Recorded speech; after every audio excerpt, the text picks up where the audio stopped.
Talvez esse ponto seja óbvio para a maioria das pessoas, mas a gente tem uma coisa no budismo tibetano que a gente chama de visualização. E eu não posso entrar em muito detalhe sobre como é essa prática, o que a gente faz, mas tem uma outra coisa que tem em várias tradições religiosas e que tem no budismo também, que é experiências visionárias, né? E eu percebi, já vi outras vezes, mas essa semana, recentemente ocorreu, de uma pessoa confundir as duas coisas, né? Então eu vou tentar só separar o que é uma coisa e o que é outra, ok? Experiência visionária e visualização, ok?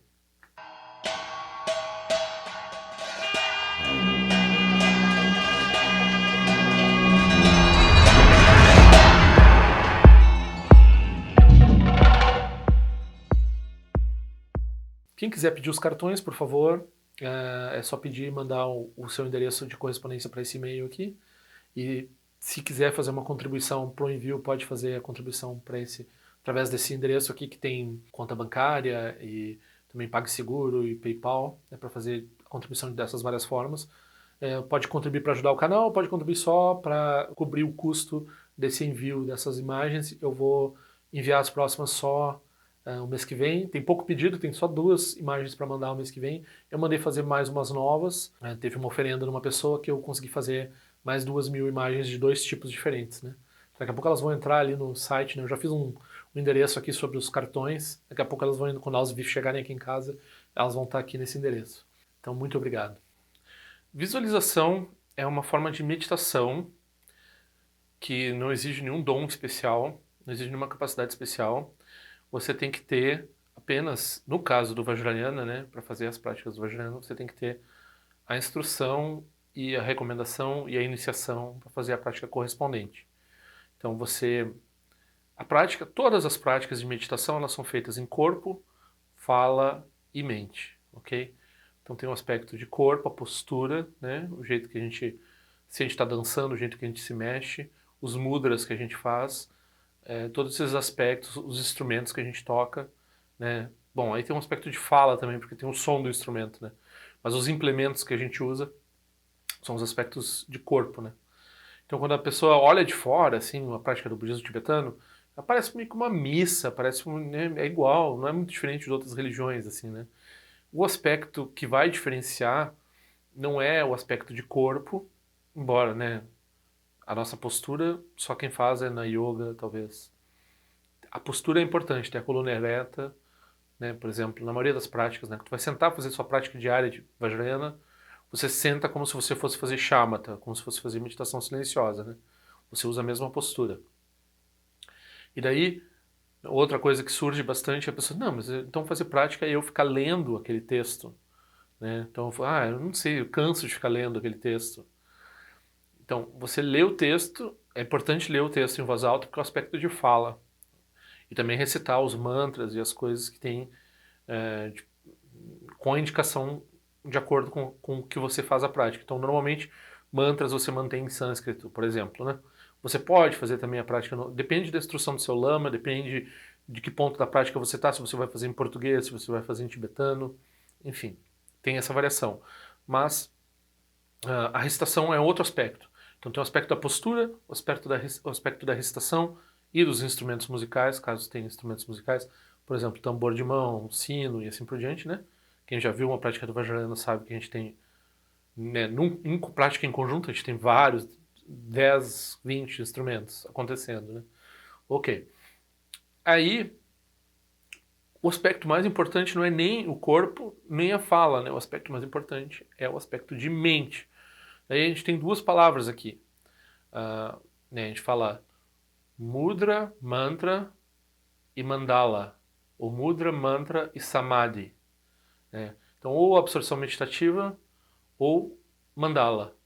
Na verdade, é uma absorção meditativa na mandala.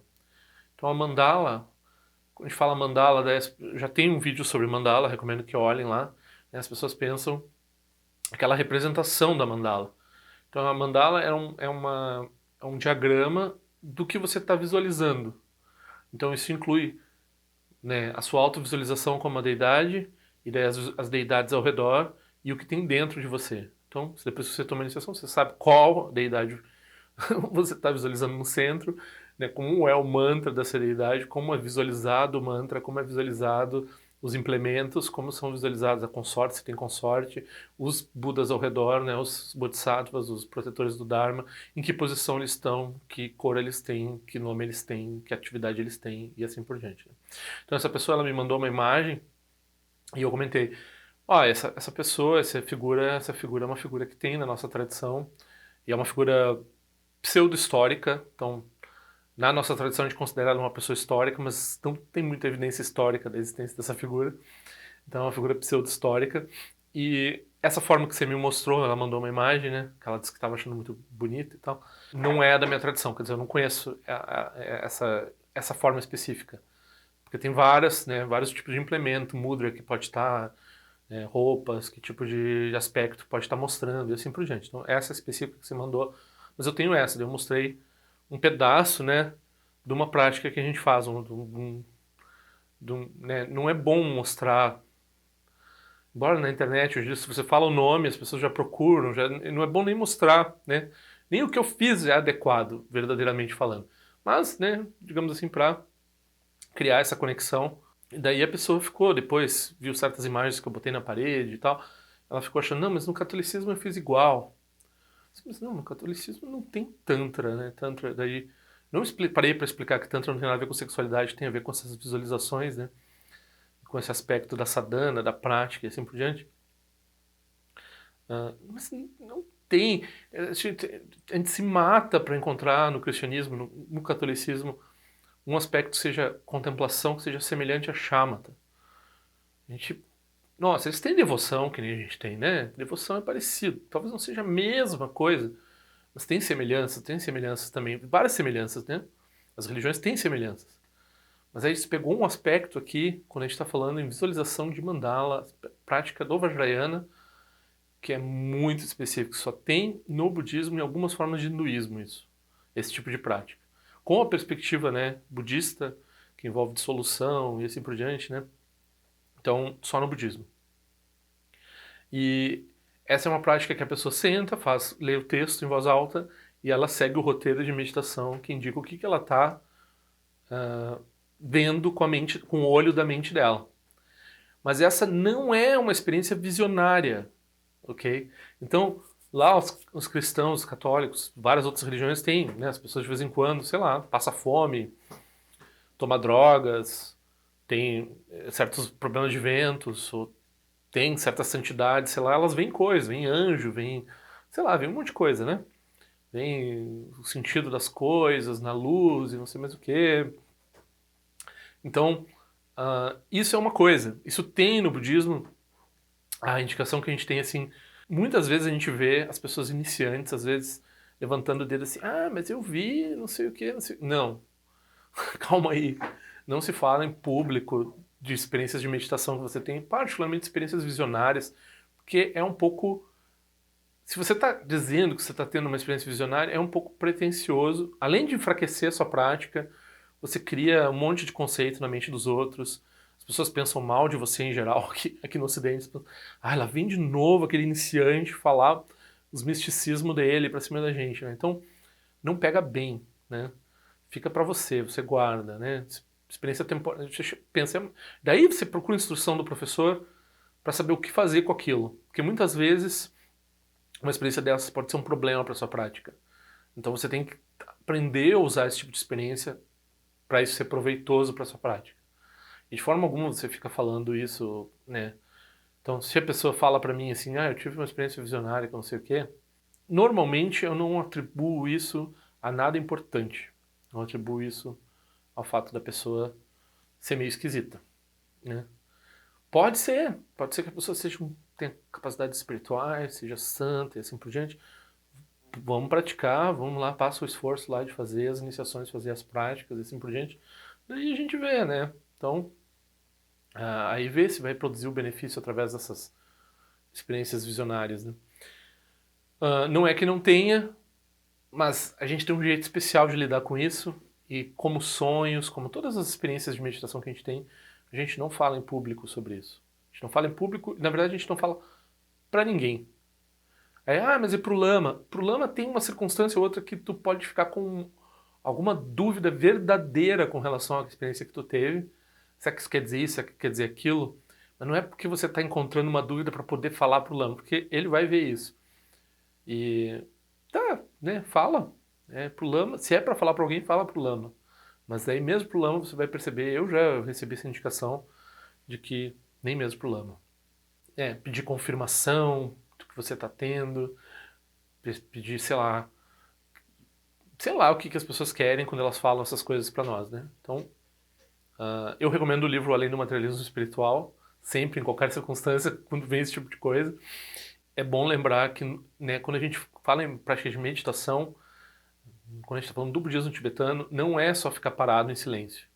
Então a gente tem uma meditação que cria ativamente esse grupo de fenômenos coloridos, que são a mandala, com várias deidades, pelo menos a deidade central. Então, normalmente as práticas que a gente começa com pouca coisa, assim, né? Poucos implementos, poucos braços, poucas cabeças, uma coisa mais simples.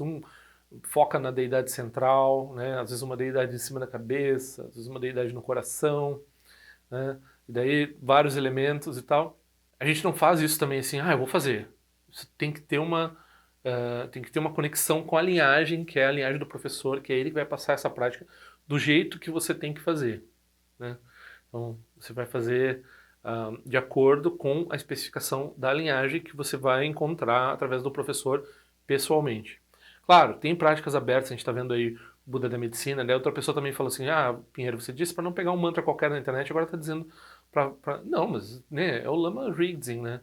Então, não é um lugar qualquer, é um lama que está oferecendo isso abertamente. Então, a prática de Tara do Lama de Série, mesma coisa, né?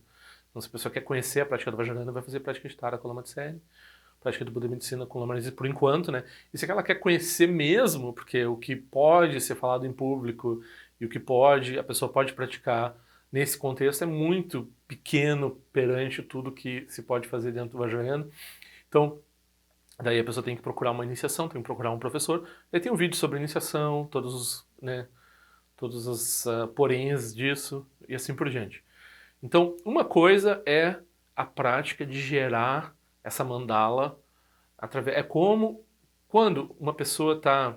Eu não sei, as pessoas às vezes não têm. Eu tenho um pouco essa experiência de desenho com a cabeça, né? Então, eu não sou um arquiteto nem nada, nem desenhista nem nada. Então, mas se eu estou pensando em remodelar, sei lá, a cozinha, eu fico, né? O que eu quero, aonde que eu quero? Daí eu tenho a cozinha na minha cabeça, daí eu sei onde que eu ponho as coisas, né? Então eu estou projetando uma imagem mental daquilo e produzindo aquilo, ok? Então é isso que se faz. Né? Até uma pessoa uma vez queria traduzir como imaginação. Daí como imaginação tem umas outras conotações que não são... É a imaginação, né? Mas tem umas conotações meio parece uma coisa meio qualquer coisa. Não, é uma coisa precisa, né, especificada. Os detalhes, todos eles são especificados. O que tem em cima, o que tem embaixo, o que tem dentro, o que tem fora. Todos os lugares, são muitos detalhes, dependendo da prática. Isso ocupa a sua mente, né? Então, essas práticas com esforço, todas elas têm uma função para lidar com seus obscurecimentos, purificar suas conceitualizações e assim por diante, né? Outra vez também tinha uma pessoa que, mas eu tenho muita conceitualização. Eu tinha falado que Maha Yoga, essas práticas que têm mais elaboração, mais ritual e mais detalhes visuais na visualização, elas são super boas para quem tem muita conceitualização. Cara, eu quero isso para mim. Não, mas não é bem assim. Não é só porque você tem um monte de conceitualização que você é bom. Você precisa ser bom para essa prática. Você precisa ter uma conexão com o Vajrayana, uma conexão com essa prática. E daí, se por acaso você tem muita conceitualização, essa prática é um remédio para você. Então não adianta só ter a conceitualização, você precisa ter refúgio no Buda, você precisa ter bodhicitta, você precisa ter um professor, ter a conexão, ter a vontade de fazer essa prática, ter essa conexão específica com essas práticas. E daí, se você tem muita, como a maioria de nós nessa era tem muita conceitualização, essas práticas são boas para nós, né? E daí, essas outras experiências que seres que têm certas qualidades ou que desenvolvem certas qualidades através da prática, e eles veem Budas e veem coisas, tudo bem, isso existe. Isso, às vezes eles dão ensinamentos, às vezes... Isso acontece também no budismo, também tem isso. Mas isso é outra coisa. Isso daí é para praticante ser realizado, né? Então, se o ser é realizado, ele tem lá as visões dele, fala com os Budas, a partir disso tudo bem. Então, eu estou falando do meu nível. Meu nível é a gente tem uma coisa que é prática. Então a gente senta para fazer, a gente vai fazendo aos poucos, vai construindo a mandala, depois dissolve a mandala, né? Então, de acordo com o texto e assim por diante. Eu não sei, eu conheço essa pessoa há 15 anos, essas informações estão todas na internet, eu já falei sobre isso, isso tem nos livros do Dharma, se a pessoa fez uma leitura que ela não tentou botar as coisas dela ali. Então, eu não sei de onde que surge essa confusão de que no catolicismo teria algo parecido com o que a gente faz no Vajrayana, nesse sentido. Não tem nada parecido.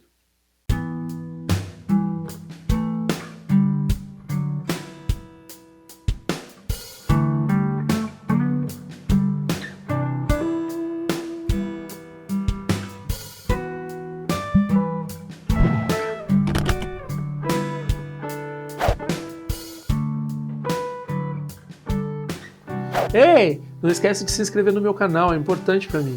Clica na sinetinha para receber a notificação e se quiser se inscreve no meu boletim informativo onde eu informo o que eu ando fazendo, o que eu ando pensando. Também para contribuir de alguma forma com esse canal, esse é o endereço. Eu espero que em breve nós nos vejamos na prática do Dharma.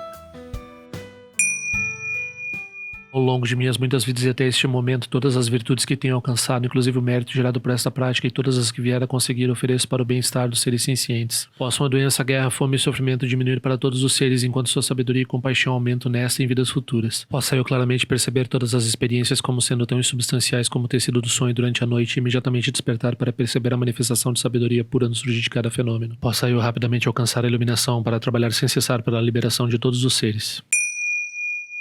Nirawe Korajinga Sumpano Neoma Lundi Kwene Tirezi Wante Jinja Soiza Pekaja Produtin Jyochi Om Sochi Jamia Champene Jirasawa Kuncha Tuzio Zetai Bai Mediano Jutu Piamania Jogi Sasunda Tutin Jyochi Chime Kwene Pema Sambao Sasura Jinja no Pai Garjuan Shujuku Tupeku Kuse Destintes Indar Shinju Jigmetu Jutru Panangi Wancha Tungondo Pateno Muyengi Kupamalora Sanelundu Tileta Tutin Jyochi Pemeja Sum Pemeri Suche Pemetan Lati Kusizuan Pemancha Jidroma Jisoji no Nibe Melunji do Jyochi Nenjuane Chimpote Payuri Nepadan Basi Pechambundan Kuseja Senten Jyochi Kusun Sanje Guru Rinpoche Ngondo Kondade Wachin Boja Barche com seu tudo da poça só Depson Chin Lapto Sushi não se ngwe Shiva dan São Paulo de Partingelo Oma Humba Guru Pema Sede Hun Ken Lo Shosong de Lo Che Zalin Sason Cha Papel do Jusho Sung Nangwa da Miral do Sungele Show